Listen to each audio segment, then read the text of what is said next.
guys, welcome back to another video. I hope you guys are enjoying your Saturday. Today I'm going to be doing a story time. In this story time, you guys will have two parts. Today will be part 1, then the next story time will be part 2, and I'm going to be talking about my pregnancy and labor and delivery experience for the second time around, you guys. So if you guys are interested in today's video, make sure you guys like, comment, and subscribe. Share the video, hit that bell so you guys are notified every single time I post. And let's get into today's video. I don't want to make it super long, you guys, because talking about this will be super emotional for me, so bear with me. I'm already like dreading this, but I do want to let you guys in on what my experience was, and I would like to know if anybody else had these experiences before, which I'm sure there are many women out there that has had this experience or worse. I just want to say before I get started into my story that I appreciate women so much. I value women so much, not only because I'm a woman myself, but because we are just so strong, you guys. Like, beyond this world. Like, it's unbelievable how much we can bear. It's unbelievable how much we can take on emotionally, physically, mentally, spiritually, just everything, and still keep going, keep going. I mean, we still get up every day, we go to work, we work hard, we do our wifely duties, etc. Take care of our kids, whatever else comes along with being a woman, cooking, cleaning, whatever. We're just still able to get up and do it all every single day without the complaining. And sometimes it's okay to complain. It's okay to be tired sometimes, because there's a lot that comes with being a woman, period. And those of you that are women, So I just wanted to first say that as a little, intro to my story time here, that women out there, keep doing the damn thing, because we are just phenomenal, you guys. We are so strong. It's like unbelievable. And then once you have a baby on top of it, it's like you feel like a superhero, like a superwoman, like a King Kong, Like, literally, you feel like once you have a baby, oh, that's it. You could do anything else, literally. There's nothing we can't do if we could have a baby, let me tell you. So, with that being said, I hope you guys just appreciated that little, thank you from me. Just thank you, period. To all the women out there, thank you. You guys are phenomenal. You're strong. You're just brave, everything. We are literally like phenomenal. So I just wanted to say that before I started my story time. So like I was saying, you guys, bear with me. This will be a little bit emotional for me. Being pregnant, you guys, let's get into the story, because I don't want to hold you guys up too long. And I also don't want to make this video super long. I want to get straight to the point, sharing my experience and hoping that none of you experience what I experienced the second time around, because it was not, rainbows and sunshine. It was not. So let's get into it. Where do I start? So I got pregnant. I found out I was pregnant somewhere around like late December. Like, it had to be the last week of December, first week of January, somewhere in there. I was literally the beginning of the year, of this year. So I found out though sometime in February, but I had to have conceived somewhere in the end of December and the first week of January. So around Christmas, New Year's time. So the beginning, right off the bat, you guys, like 2 months in, I was sick. 2 months in, as you guys know, once it gets cold outside, it's flu season. Everybody's coughing and sneezing and hacking and sniffling and whatever. So around this time, it was like January when I was sick, to be exact. I was just Oh my God, I was not feeling well at all. My husband had to buy me like 5 bags of things, you guys. I couldn't eat anything. Nothing I ate would stay down. It got to the point where not even tea. Like I couldn't even drink tea, you guys. Hot tea. And you know, in the cold, during the cold seasons, I personally like tea. It's my go-to. I'm not a coffee drinker, so if I drink coffee, it would be cold. So I'm not a coffee drinker like that. My go-to is tea, especially in the winter months. So I specifically had, you know, drink some tea, and not even the tea would stay down. My stomach was hurting so bad.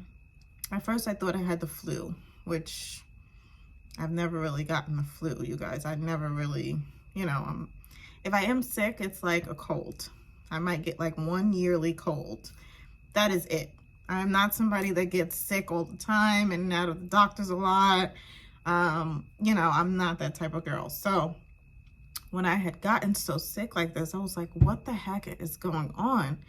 I couldn't believe it. I was like devastated because I felt so bad.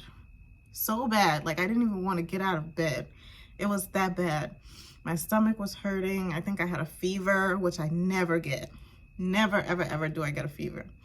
I think I had a fever. My stomach was killing me. Like I said, nothing I ate stayed down. I was vomiting. I wanted to stay in bed. I was sweating, but cold. But like sweat was dripping off of my face. It was the scariest thing because like I said, I've never been sicker than a cold. And even that, I only get maybe once a year. So this was new for me, you guys. So that was around January sometime. And I remember not only was it freezing outside, but on top of that, I couldn't even keep tea down. So nothing I had worked.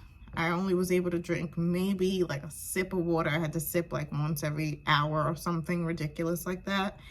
And crackers. Crackers was the only thing that I could stomach, the only thing I could keep down. And it did not cross my mind, you guys, when I tell you at all. If you go back and watch my video finding out I was pregnant, you'll see the story. But I did not even think, not even in a little bit, that Ebony, you're pregnant, or Ebony, you could be pregnant. Not in a million years did I think that. Turns out, just to speed up the story a little bit, you guys, turns out that's what it was. I was indeed pregnant. So fast forward to when I took the test, found out. Once I found out and I went to the doctors, I was already 6 weeks. So I was still fresh into my pregnancy. And I had found out early February that I was pregnant. So had to be like first week of January, somewhere in there, that I got pregnant. When I went to the doctor, it was like 6 weeks and a couple days pregnant. It wasn't even 8 weeks yet, you guys. So it was like a little seed, like just had gotten pregnant, basically, you know? And all I remember is me being sick, like the entire pregnancy. Let me be specific. So that was around the 2nd month is when I started feeling sick. Then not only started feeling sick, but that's when I found out I was pregnant, right? So then the 3rd month, you know, I was going for my daily checkups and my ultrasounds and, you know, keeping up with those gynecological appointments. And I think at 3 months, you take something called a spina bifida test, you guys. I don't know if it's 3 months or 4 months. Something, it's a little around there, like 3 month, 4 month mark before you do your anatomy scan, which is when you're 5 months pregnant, which is 20 weeks, right? So I did the spina bifida test, which is they're taking a blood sample to test anything abnormal with your baby, any chromosomal issues, any genetic issues. That's all in that one test, that blood sample. So my spina bifida test came back. Mind you, I wasn't worried about anything. My spina bifida test came back a little elevated. So the doctor was telling me a normal spina bifida number or result should be like a 2.5. 2.5 or less. Mine's was a 2.8. So it was just slightly a little higher than 2.5, right? 2.5 is normal. Mine was 2.8. And of course, I'm getting a phone call in the middle of my video. 1 second, you guys. Sorry, you guys, I had to take that call. So back to what I was saying. I did the spina bifida test. My gynecologist suggested that I see a specialist, which is a specialist in the spina bifida testing. He's a specialist specifically for that. And basically they explained to me that, you know, do you have any defects or anything in your family and within your genetic line? Do you have any history of anything, any chromosomal issues? Or I said, no, not for me, neither my husband's side of the family, you know. I said, no, never, no history of anything like that. Basically, they're saying it doesn't have to be specifically from that, but it could be from, what did he say?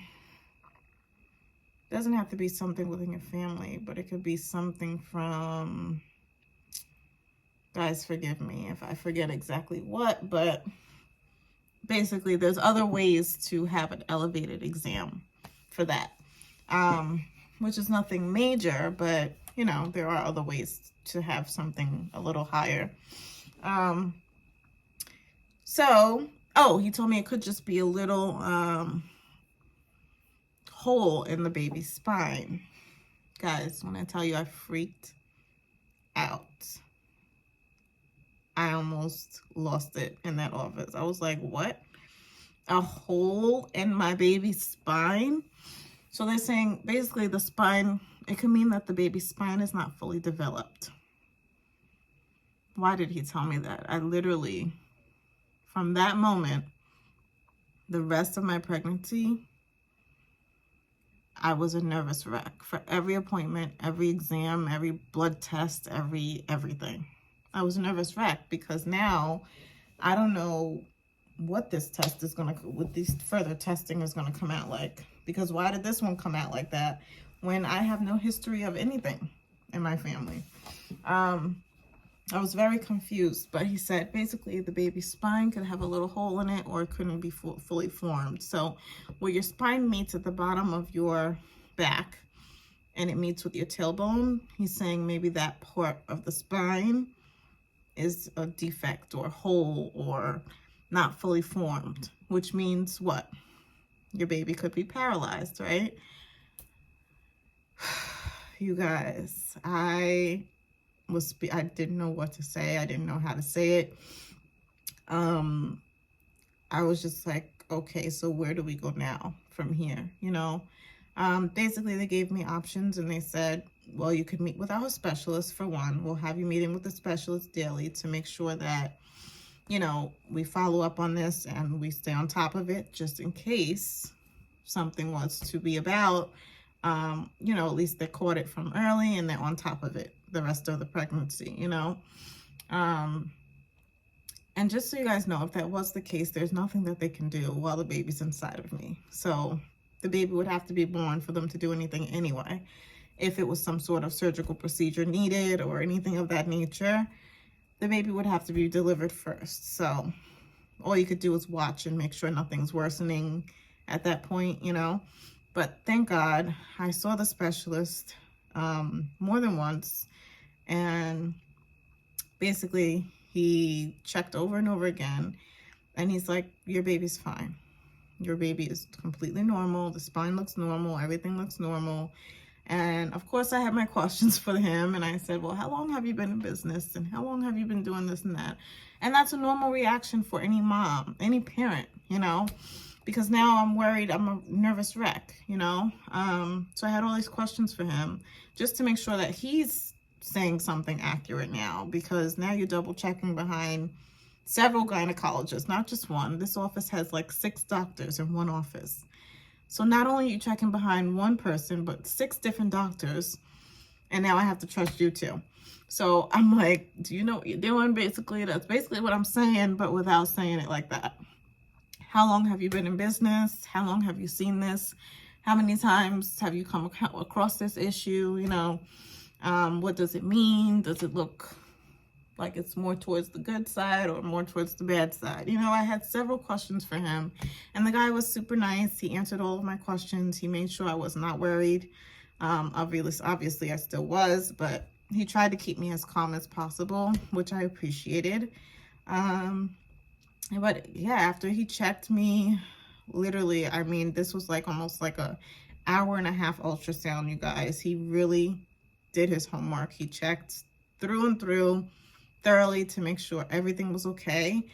And at the end of both ultrasounds, not one, he did it twice, 2 separate appointments, and he said, your baby's completely normal. The spine is fine. I don't see any defects in the bone structure. You know, so everything from there was okay.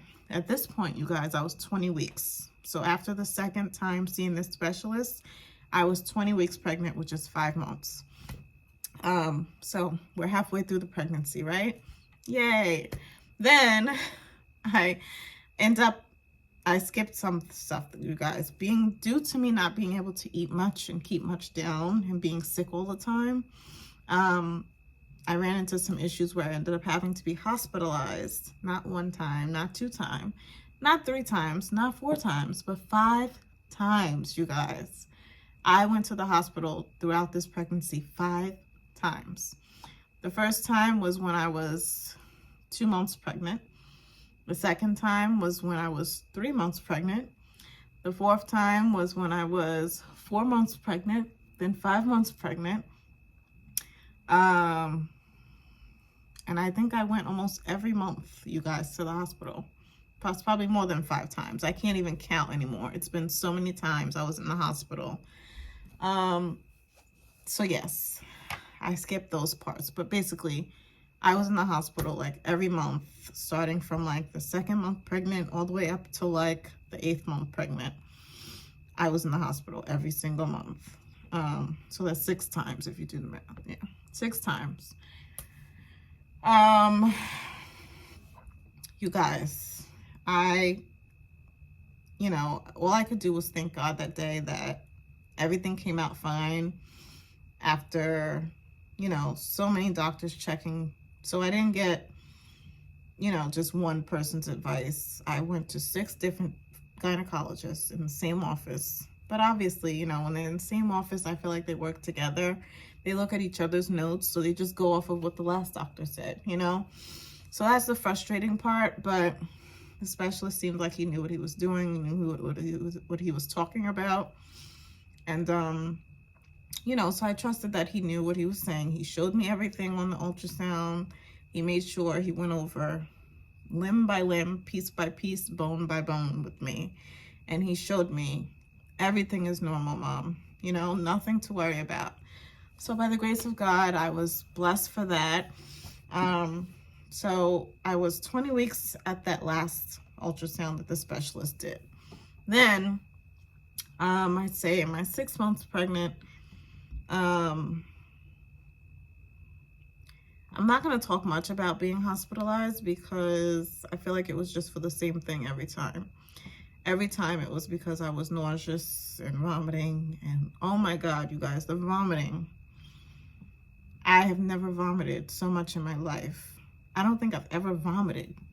Like, as crazy as it might sound, I don't think I might have vomited maybe like twice my whole life.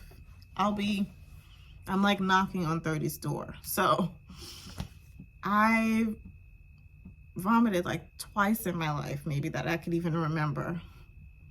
Literally, I don't vomit. I'm not a vomiter. So the fact that I was puking my brains out the entire pregnancy is crazy to me. I lost probably like 15 pounds. So instead of gaining weight, I was losing weight at first, and then after that it just stayed steady. I wasn't gaining or losing. But that was another thing that the doctors were cautious about. They were saying, if you lose any more weight, we're going to have to keep you in the hospital. So I'm not just visiting at that point. At that point, I'm going to have to stay there because now the baby's at risk because I'm not able to keep anything down.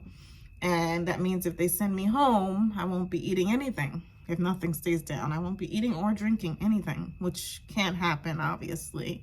So they would have to keep me there on the IV and give me fluids and food and, you know, do those things themselves. So luckily, my weight did not go down, but it stayed the same. I probably gained like 12 pounds my entire pregnancy. So by the time I was 6 months, I still was in and out of the hospital.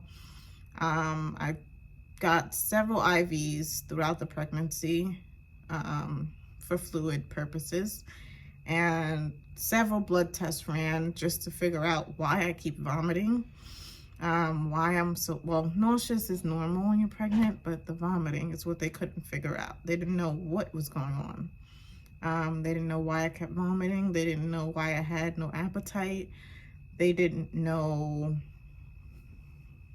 much of anything. So they kept drawing blood, even from the blood drawing so much. I was so weak. I was weak.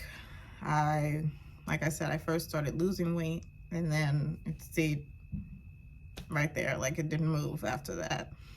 When I tell you guys it was all belly, it was all belly and I was this big because I was not eating. With my first daughter, I gained 52 pounds, you guys. It might not have looked like it, but I did. I gained 52 pounds with Eva. So this pregnancy, I only gained 12. So that's a big difference. The doctor told me I had gained just enough weight, like just enough. I just made the mark where it's like, okay, at least she got to 12. You know, so yeah, it was a very scary experience because not only did the doctors not know what was going on, neither did I, obviously. And even after having a baby already, I was completely clueless as to what was going on. I had to stay out in the living room because I didn't want to disturb my husband and my daughter sleeping in the room at night. I was super uncomfortable the entire pregnancy. I had more pain than I could bear.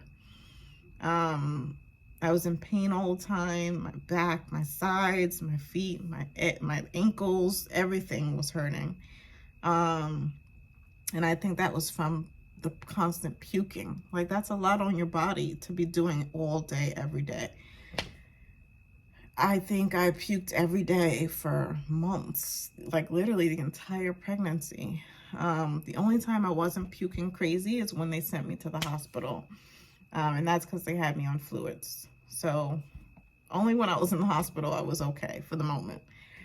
As soon as I got back home, it went right back to puking and vomiting. So just imagine all day, like, sorry, not to be so graphic, but I'm trying to let you guys just kind of put yourselves in my shoes. It was horrible, horrible.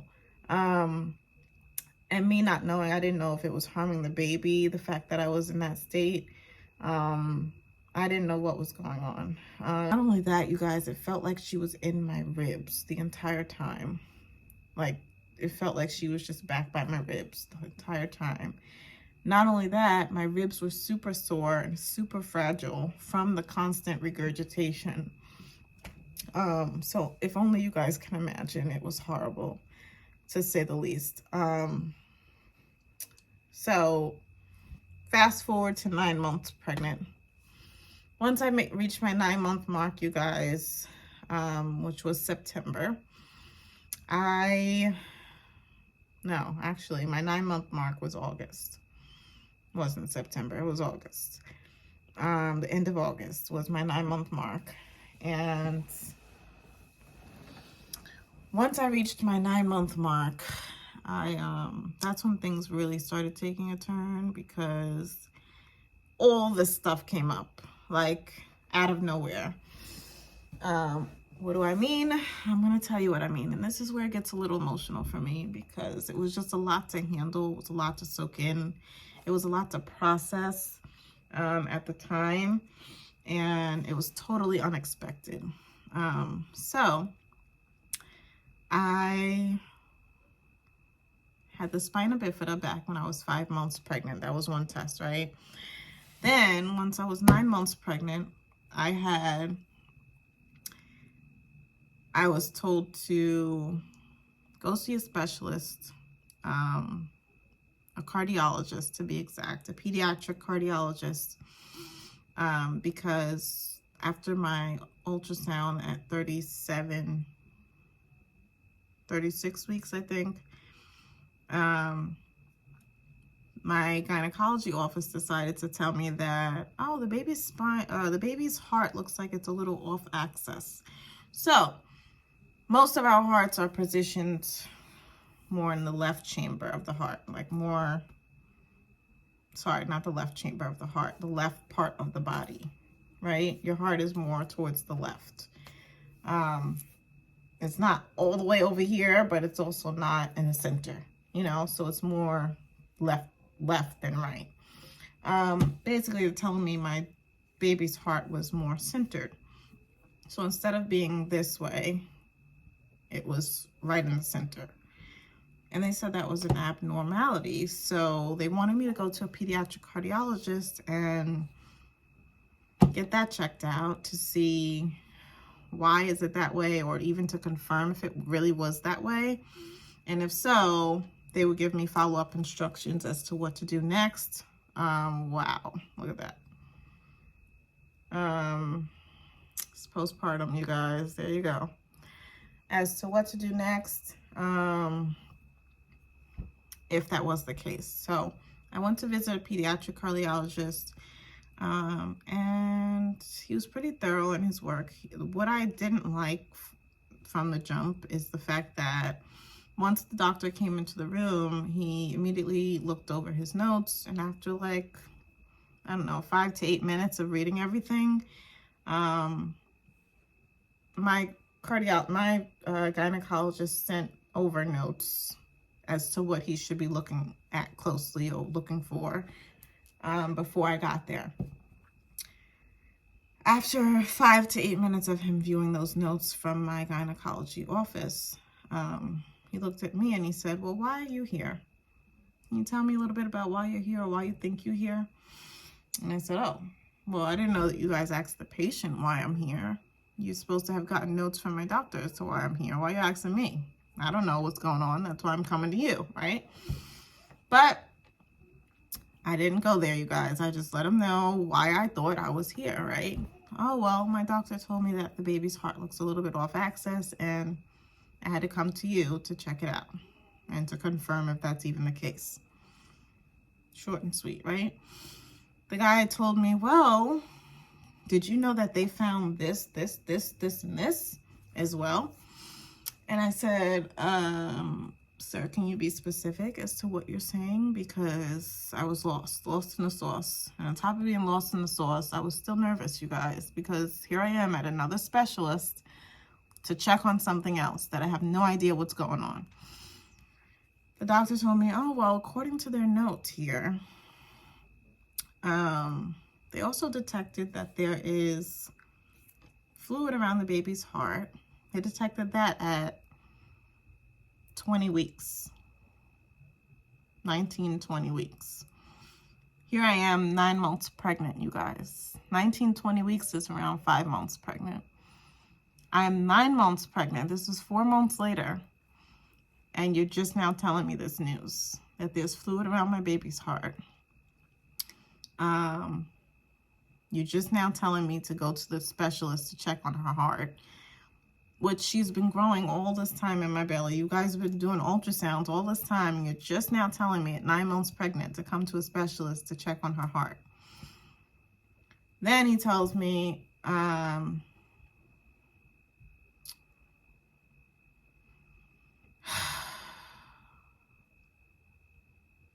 sorry, bear with me, guys. Then he also tells me that your baby's too big for me to even examine. Why didn't they send you when you were 20 weeks pregnant, when they detected it? According to their notes, this is when they detected that the baby's heart was off axis. Why didn't they send you then? Why are they sending you now at 36, 37 weeks? And I said, doctor, I don't know. I'm coming to you because this is when they're now writing me a script to come to the specialist. I don't know why they're sending me now. Well, unfortunately, the baby's already in birthing position. She's already down in the pelvic floor, and it's too late for me to examine her because she's too big at this point. She's running out of room in there. She's already too big for him to see the heart. She's all squished up and balled up in birthing position, head down. He couldn't see anything. He still attempted to do the ultrasound and see what he could, but it was already too late. So my thing is, if it was something terribly wrong with my child's heart that needed immediate attention once I delivered her, it was too late to detect early on before I delivered because they sent me too late. So they found this when I was 20 weeks, back when I did the spina bifida test. And they're now telling me at 9 months pregnant to go check this out at the specialist. The specialist is telling me they should have sent me months ago to him when the baby was small enough for him to get all angles of the heart and check everything when she was small enough. Now that she's way too big and the fluid is bare minimum, he can't see anything. So that pissed me off, you guys. Not only that, the water around the heart. The doctor drew out a diaphragm to show me exactly what was what. And he showed me the water around the heart was like 1 inch big. He said in some cases that's normal and it'll fix itself once the baby is delivered and everything. It'll go away on its own. And then he said in some cases that could be worrisome. Nobody told me that either. This was also in my gynecologist notes, that there is fluid around the heart, and never once did they mention this to me. So I had a lot to be pissed off about, and it was just a matter of time before I exploded, you guys. I don't know how much more of it I could have taken without exploding, because enough was enough. Not only that, a week later, so after that appointment, he tells me, oh, come back once the baby's delivered. Come back 3 weeks later. Once the baby's delivered, I'll be able to take a look, at her heart and see how everything looks. So at that point, there was nothing he could do. He couldn't view much of it while she was in the womb still because she was too big. The only other option was to come back once she's delivered. So he gave me a paper and said, have a nice day. Just like that. Then I went back to the gynecology office. I shared what he said with him. And I also asked him, why is it that you guys haven't explained to me what's going on with my child that you detected months ago? Now here I am 9 months pregnant, and I'm just now finding this news out. The doctor looked at me, she barely had anything to say. She didn't know what to say because she knows I'm right. And it's like, you don't know who to point the finger at, who's at fault, because there's so many doctors seeing me. There's never the same doctor seeing you. So when you go in, unless you request only that doctor, sometimes you can't only get that doctor because you have to see them specifically, on time for each appointment. And if that doctor's not available, guess what? They're giving you somebody else, whether you want to or not. So, sometimes I had to take what was available, and that was it. I had to work around my work schedule as well. And so there was never a day guaranteed that I would have the same doctor the entire 9 months.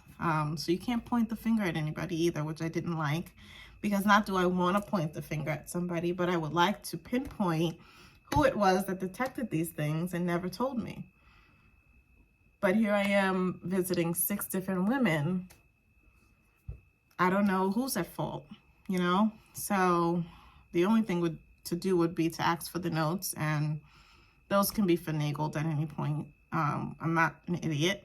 So, you know, even that's not like safe haven for me because they could easily go in and change stuff. But I did want those notes, you guys, just have for my own safety and my own protection so that, God forbid, anything did happen, I could handle it legally. I was well prepared to do so because I was not going to take anything being wrong with my baby and accept it, being that they detected these things so early on and they're just now letting me know. And then, not to mention, they're telling me, don't worry. Don't worry, Mom. It's okay. Relax. Are you kidding me? Are you kidding me? You wait to tell me something so serious, 9 months pregnant, like right up at my due date, pretty much. And you tell me, don't freak out. Don't, you know, relax, Mom. Stay calm. There's no way that a mom could stay calm after all of that. Not only that, you guys, that was just one thing, right? So here they are, detected fluid in the lungs, the chest is off axis, the baby was too big to examine, gotta wait till she's born, spina bifida. That was the only thing that was accurate that came back okay after they told me something was wrong. Then, at this point, I'm like, super pain, super pressure down there. Like, I feel like the baby's coming any minute type thing. And I am like at the end, like the baby could be here in 3 days type end. Like, it was that close. And then I had to go to the hospital for another appointment.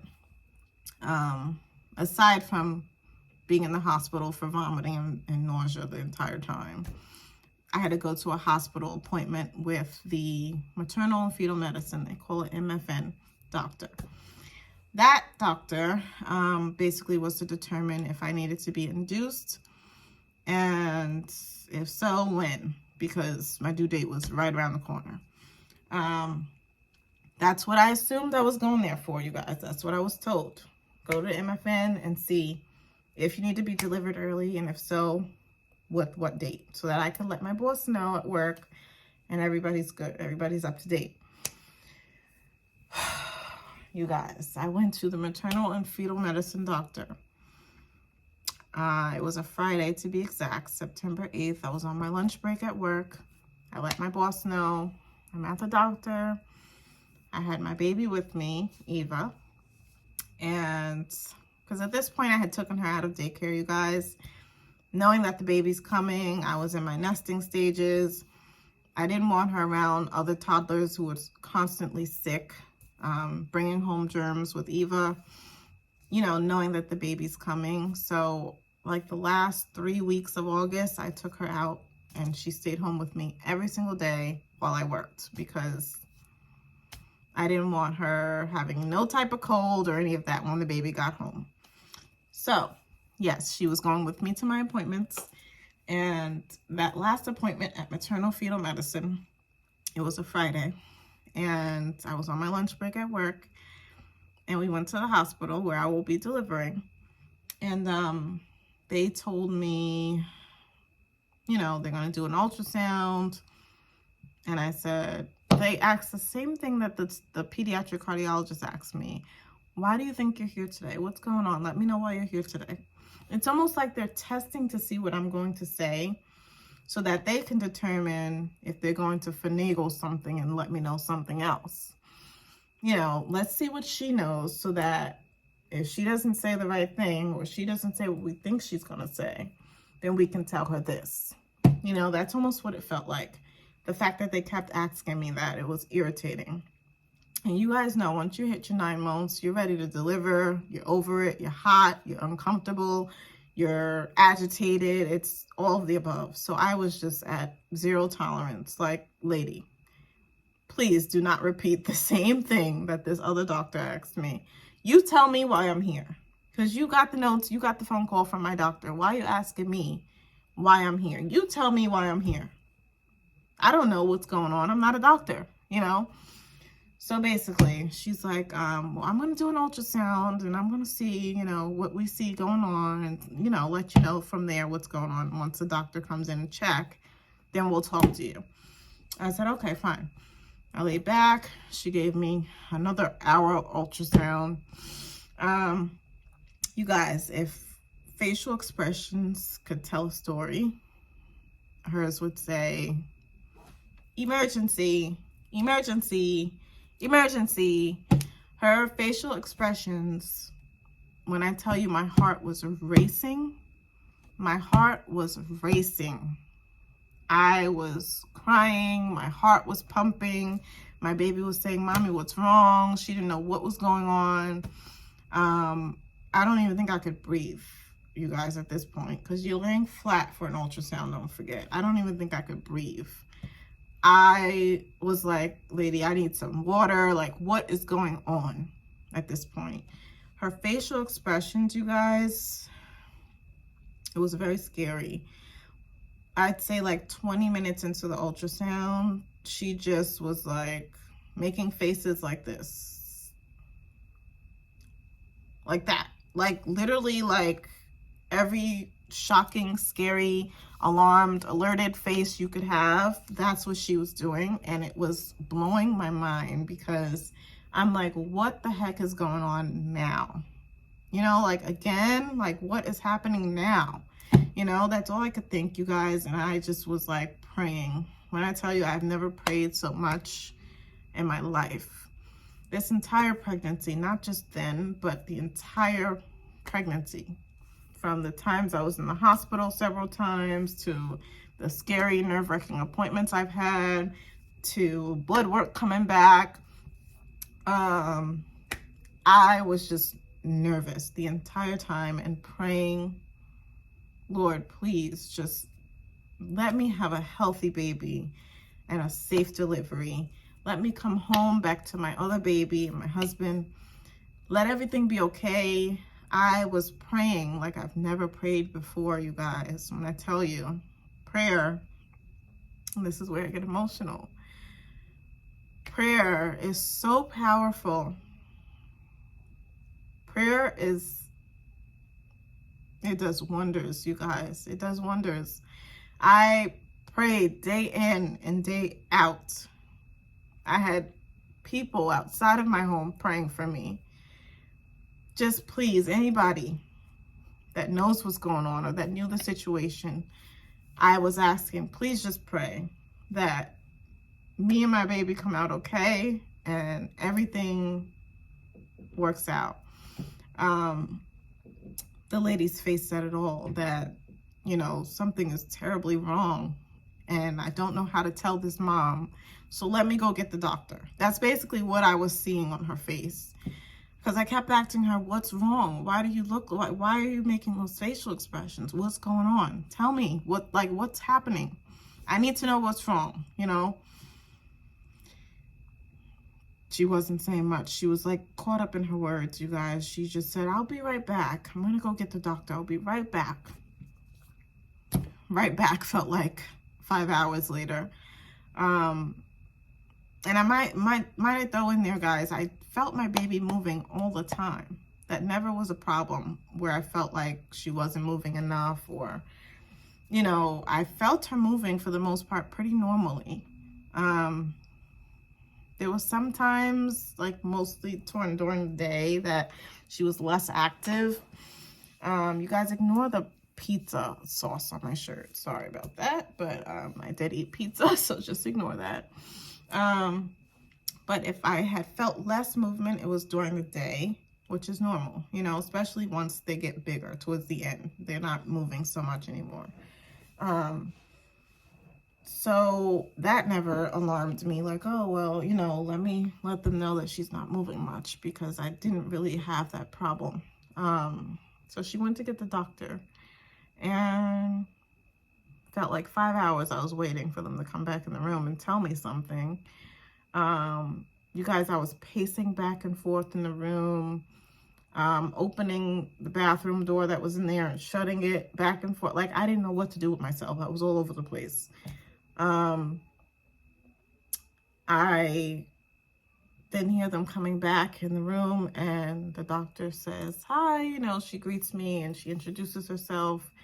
And she's like, you know, I'm going to take a look at the ultrasound and the pictures and we'll talk to you in a minute. Still having me wait. So I'm like, okay, trying to keep my composure. And she goes, okay, so now it's time to talk. She goes, so basically, you thought you were here for an induction date, you know, in case you got to be induced and, you know, for us to let you know when and what time and if that needs to happen, right? And I said, yes. I said, but I seen her look worried. The lady said, hold on. Don't worry, Mom. I'm going to explain everything to you. Don't worry. So that helped me like calm down for a second, because she seemed like she was very experienced in her work and like she knew what she was doing. So I calmed down for a second, but it wasn't for long, because then she broke news to me that again was unexpected, that again was last minute news, that again was very serious news that they detected and nobody told me. So this was like an ongoing thing, finding out news at the very last minute that I did not know of until that appointment. Here I am due any day, you guys, any day now. My feet are swollen and big, my stomach's tight. I was having constant contractions, not close enough for labor, but I was constantly contracting throughout the day for at least 3 weeks already. My body was definitely preparing for labor any moment. So this was like my last appointment before the baby, literally. She told me, you know, according to these photos and these pictures, it looks like there is a tumor on your baby's left lung. So you guys, my baby came to see me, but back to what I was saying, and then I'm going to wrap this up, you guys. I don't want to make it too long, and I definitely don't want to cry on camera.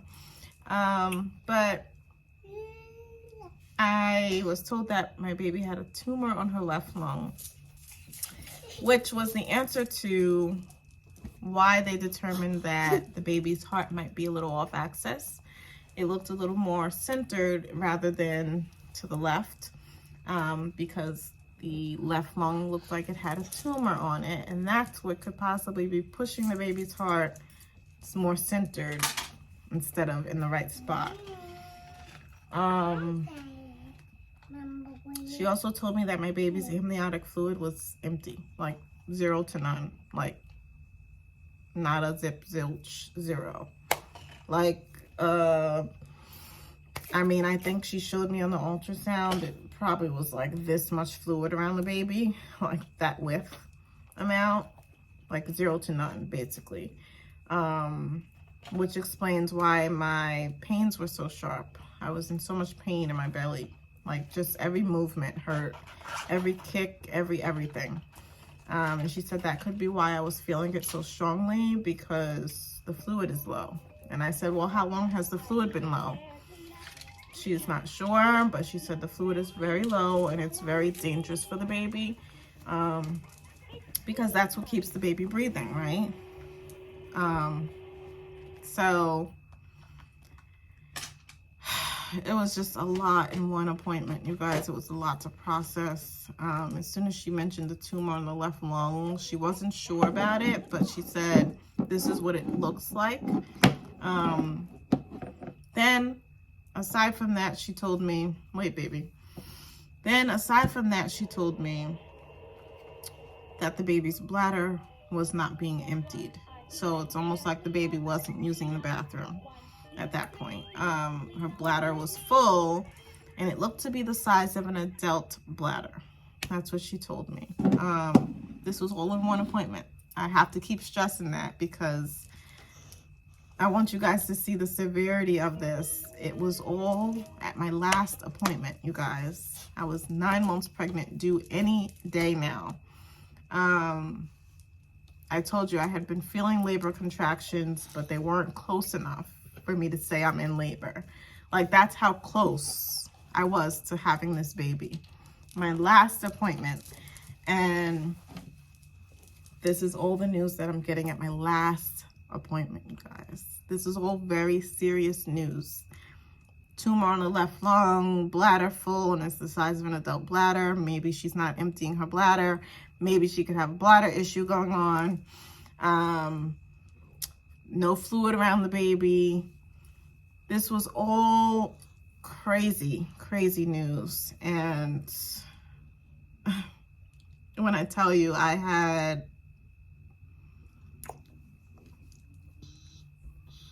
couldn't tell you that I was speechless, because that would be a lie. I was not speechless. I had a whole lot to say, but it was very hard to say it. And with that being said, meaning I was choked up. I didn't know what to say, but I had a whole lot to say in my head, you know. All I could remember is just bawling my eyes out, crying, you guys. I obviously immediately called my husband. He was at work. I was with Eva at that appointment, just me and her. And I contacted my boss to let her know, because at that moment, she said, I can't send you home. It would be against my medical, you know, expertise to send you home, knowing that these issues have arose or that these issues have taken place. She said they're all very serious. First of all, the amniotic fluid being low alone is an issue. And on top of that, they see a tumor on the lung, which the baby needs to come out immediately and go into surgery if that's the case. So she would immediately be born and into surgery if that was the case. The fluid being low around the baby could stop the baby's oxygen. And the baby's blood flow and all that other that comes along with the amniotic fluid. And the baby's bladder not being emptied could also be an issue. So it was all serious things that she had to send me into labor right there.